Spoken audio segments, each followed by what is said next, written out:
Bonjour, comment ça va aujourd'hui? Pourquoi apprendre l'anglais en lisant la littérature en anglais?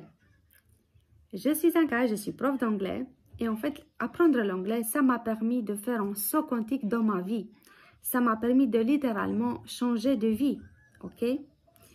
Voilà, si vous voulez changer des choses dans votre vie aussi, apprendre l'anglais peut vous aider. Dans cette nouvelle série de vidéos, je me concentre sur le lexique et le vocabulaire parce que c'est comme ça que moi j'ai appris l'anglais, en lisant de la littérature de mes auteurs préférés. Ok? Donc j'espère que vous allez aimer cette vidéo, comme les autres aussi que j'ai commencé à faire il y a quelques jours. Et je vais continuer de vous lire d'un de mes auteurs préférés qui est Harry Miller. Et le livre s'appelle Black Spring. C'est la troisième partie de lire de ce livre. Donc, je vais continuer. Et puis, j'ai extrait les mots et je vais vous traduire et on va commenter les mots. In my dreams, I come back to the 14th ward as a paranoiac returns to his obsessions. When I think of those steel gray battleships in the Navy Yard, I see them lying there in some astrologic dimension in which I am the gunsmith, the chemist, the dealer in high explosives, the undertaker, the coroner, the cuckold, the sadist, the lawyer and contender, the scholar, the restless one, the jolt-head and the brazen-faced. Oui, il y a des mots que moi-même je ne connais pas très bien parce que c'est un auteur qui aime utiliser beaucoup de mots compliqués. Mais c'est ça la beauté de la langue que vous apprenez. Parfois de vous habituer à la musicalité des mots que vous ne connaissez pas. D'accord? Je continue.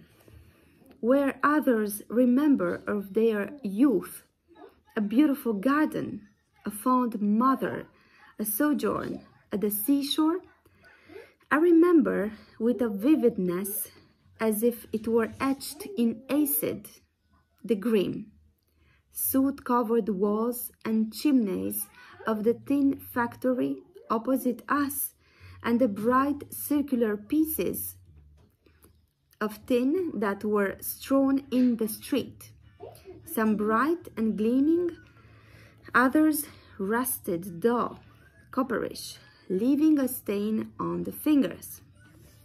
Donc, en fait, c'est ça le petit texte d'aujourd'hui, parce qu'il y a beaucoup de mots à ce que je vois. Et j'ai extrait 14 mots, d'accord, qu'on va discuter ensemble. Donc, je vais vous traduire. Now, in my dreams, dans mes rêves, I come back to the 14th ward. Je reviens dans cette rue, numéro 14, ok? As a paranoiac returns to his obsessions, comme une personne paranoïaque qui retourne à ses obsessions. When I think of those steel gray battleships in the Navy Yard, quand je pense, voilà, donc ici il y a le premier mot, donc steel gray ça veut dire acier gris, battleship ça veut dire bataille navale, ok? Donc quand je pense à ces batailles navales, ok, de gris acier qui se sont passées à Navy Yard, ok. I see them lying there in some astrologic dimension. Je les vois lying there, ok. Donc un autre mot c'est to lay, ça veut dire coucher, poser, c'est un verbe. Je les vois là-bas, couchés, dans une dimension astrologique, yes, in which I am the gunsmith, dans laquelle moi je suis le artilleur, ok. Donc gunsmith, ça veut dire le canonnier, le artilleur, ok. The chemist, le chimiste, the dealer in high explosives, celui qui fait des deals dans les explosifs, ok. The undertaker, undertaker, ça veut dire le contracteur, l'entrepreneur, ok. The coroner, bon, le médecin légiste, je ne sais pas exactement si ça c'est c'est vraiment la signification, mais c'est ça que j'ai trouvé dans le dictionnaire, ok. Parfois, après, il faut peaufiner la traduction. The cuckold, ok? Le cocu. Encore une fois, je pense que ça c'est aussi une autre signification. Ça, c'est à voir. Mais bon, ici, on ne parle pas vraiment de peaufiner le texte. Ici, on parle vraiment de l'habitude de lire de la littérature et vraiment d'extraire des mots pour que vous vous habituiez à de nouveaux mots, ok? Parce que mot peut avoir plusieurs significations. Ça, c'est vraiment très important. Et après, quand vous traduisez un texte, il faut prendre en considération aussi, comment dirais-je, donc, que vous matchez les significations des mots, que ce soit un texte entier compréhensible, ok? Et ça, c'est une autre histoire. Voilà. The sadist, le sadiste, the lawyer, l'avocat, and contender. Contender, le candidat, le participant, ok? The scholar, the restless one, celui qui est agité, ok? The jolthead, la tête responsable, ok? And the brazen-faced. So, brazen-faced, ça veut dire effronté, sans gêne, et ceux qui sont sans gêne. Donc, comme vous voyez, Henri Miller, il a un vocabulaire très, très, très puissant. Il a un vocabulaire très riche, ok? D'ailleurs, j'ai fait quelques traductions de Henri Miller. Voilà. Et puis, j'ai aussi extrait fond mother, to be fond of somebody, aimer beaucoup quelqu'un. Donc, where others remembers of their youth, quand les autres se souviennent de leur jeunesse, quand les autres se souviennent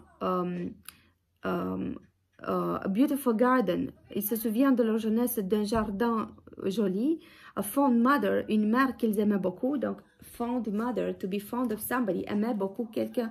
J'espère que vous avez vos cahiers d'apprentissage pour écrire tout ça, ok? Voilà, a sojourn, un séjour, ok? At the seashore, au bord de la mer, I remember with a vividness, moi je me souviens avec une vivacité, as if it were etched in acid, avec une vivacité similaire à l'acide, the walls and the chimneys, les murs et les, comment tu dis ça, qui sont sur le toit, les chimneys à travers lesquels la fumée part, ok?